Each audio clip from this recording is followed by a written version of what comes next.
Hey guys, Master Thorn here. I want to cover push-ups. So part of each bet levels we have a fitness challenge, and every single level goes up a little bit higher what's required. So push-ups are part of that fitness challenge. In the beginning, we start with one push-up.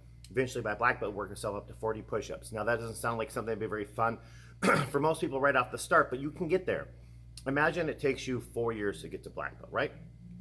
Nice average time frame. That's 48 months. If you only have to get better one push-up a month, I mean it's pretty simple. So if you just get to the point now where you can do one push-up and then do them often enough that you can gain one a month, you'll be there. It's really not a huge incremental change, and eventually down the road it's a much smaller percentage that you're gaining. So the reason I put together the video is because a lot of people, when we watch them, sometimes it's strength, sometimes it's technique, but a lot of times it's just the arms in the wrong position, focused on the wrong muscles. So I have a couple of videos that we'll kind of clip into here. You kind of see the technique.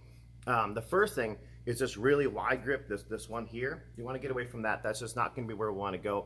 The goal is that we can get in a position where we're going to utilize the proper muscle groups. So we want to be using our chest, outside of our shoulders, our triceps, right?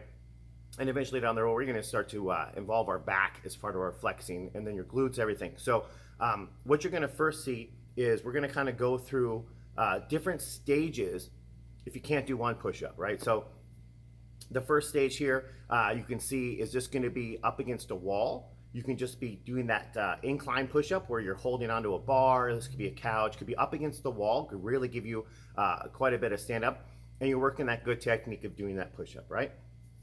The next stage you're looking at would be going on to maybe a chair or a couch. So for something lower and doing the incline one, right? When you can do those, you can start to go onto the ground. And if you're really having trouble, maybe you can start with this one. It's called the tabletop. You bend your knees, put your butt up in there. You just kind of get used to your arms moving just a slight bit away because most of your weight's still over your legs. We go out nice and flat in a plank position on our knees, and that kind of takes up a lot of the weight there. All right, so ultimately when you see this, we can then finish with doing our on our knees push-up. This would be getting our body nice and flat, and it's gonna be putting a lot more of the weight into our arms and giving us better resistance. So now that we kind of covered that, so those are different beginner levels of push-ups. When you do them like that, you're gonna take a lot of weight off your chest, your back, your arms, and making it a lot easier too. So it's like lifting a much lighter person. I would say do those methods and go through that process until you can get to the point where you can do pretty good knee push-ups. If you can get a couple of knee push-ups, then we want to be able to get one. Get to the point where we can do one on our feet push-ups. Now, once you get one on your feet, then we can start to build from there, right? We can say we're going to do one, a bunch of them. Eventually get into sets, right?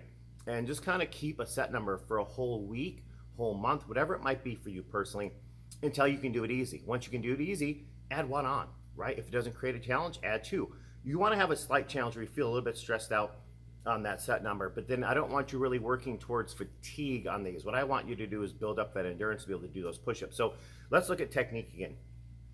My arms aren't going to be like this, and I'm going to show you a couple video clips. My arms aren't like this, they're going to be in. So I want you to like think 30 degrees, 45-degree angle, bringing your elbows in as you do push-ups, and I want you to think like a dumbbell press. We start above our shoulders, but then we bring it into our sternum. We don't take it and bring it straight down into our shoulders. So we're not trying to keep our elbows up. We're not trying to keep our arms on this line. When I come down, you see my elbows are coming closer to my body. They're gonna be going down here and then going back up straight above the shoulder line. So that's something I want you to see. So when you look at these videos, I'm gonna show you a video where my shoulders are arms out. This is a side view. So you can see that my elbows are going straight outward. It's that straight line push up, or straight as my shoulders will allow me to do it. And then you have the proper push up where the elbows are coming back to the body and they're coming back at about a 45-degree angle, okay? Next, you're gonna see a top view. You're gonna be able to see the back where you can see the arms are going straight out, or like I said, as much as my shoulders allow me to do it that way. And then you have another angle where you can see that the elbows are angled into the body. This is gonna allow me to utilize my back, utilize my triceps a little bit more, and it's gonna make that push-up a lot easier to do. So now when we start to look at this technique, what you're gonna wanna notice is that we're trying to keep our back straight, trying to keep our seat muscles tensed up. You're gonna get your core muscles tensed up. And something you want to think about is you're about to go down, you want to load that back. So we're going to start to try to contract that back. Like think of bringing your shoulder blades together to really be able to get that tension. And it's going to be able to help you drive off the bottom. So as we start to look at some of these push-ups, you'll notice that the body is straight. I'm not trying to look down at my toes, and I'm not trying to look way out in front of me. I'm trying to keep my neck straight so my shoulders and everything stays in a line. And then remember, the elbows back at an angle, all the way down, straight back. Try and think of like just barely touching down your chest or your belly or your chin, whatever gets there first, and then trying to lock yourself back up. All right, guys, so hopefully this kind of helps show you a little bit of a method into getting into push-ups, right? Now, if you could already do sets of 25, 30, then with some other things we can do as far as strengthening and toning those muscles or focusing to leave them a little bit more on technique. We can do a little more beneficial push-ups into diamonds and stuff like that. But this should kind of help you at least get a good start on your push-ups, explain how to do them better, or even a better process leading into doing full push-ups. So hopefully this video helped. I would say no push-up that I can show you is going to make you do instantly 40 push-ups overnight. But like I said, if you can do one, that's great. It's a good start. Do it till it's easy. Add one or two to your set. Do them for the whole week or 2 weeks, whatever your process is, the time it takes you to build, and move on. But honestly, if you skip push-ups, if you do them on Monday and then you never do them again till the next Monday, or you miss a week, and that's only going to put you back behind. So the biggest part right here, you have the technique, you have the knowledge, you have all that information, right? It just comes down to the self-discipline of making yourself do it. So hopefully these help your push-ups. That helps you achieve those ranks if this has been holding you back, and we'll see you in class soon.